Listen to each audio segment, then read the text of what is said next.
Right, former Black Hawk pilot Brad Bowman is out front because he's flown this exact model of helicopter involved in this crash tonight. Brad, just unbelievable to imagine those last moments, and I'm sure, you know, it's really hard to even think about it.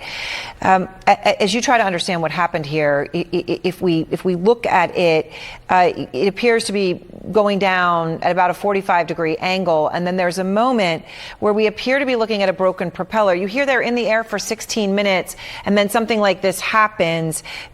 What does it tell you from what you're seeing as to what could have gone wrong?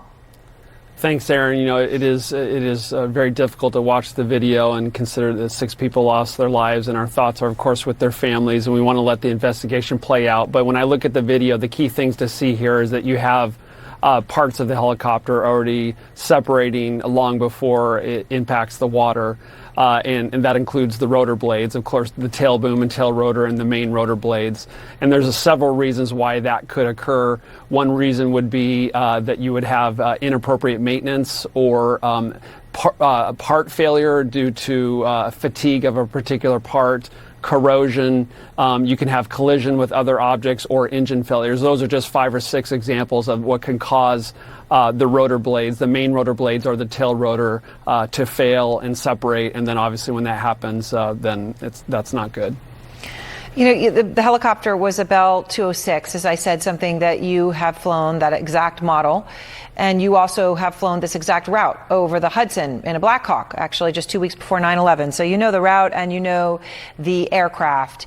You know, I'm sure you've been exactly where this has happened. The Bell 206 in this particular crash tonight, we understand from the FAA, and this is just what we're finding out, Brad, was built in 2004. And its airworthiness certificate had been issued in 2016. That was good all the way until 2029. So you mentioned maintenance as a possible thing, and obviously we don't know until we know. But when you look at that information that we have, what are you focusing on right now? You know, I'm eager to see what the NTSB and FAA conclude, and I would definitely want to look at the maintenance records on this particular aircraft. I flew an Army version of the Bell 206, which was much older, and this was a more modern, upgraded version with more capabilities. But I definitely would want to look at the maintenance log books to see what might explain a mechanical failure that was this catastrophic and resulted in this horrible end. It's just a horrible end. All right, Brad, thank you very much. We appreciate your time. Thank you.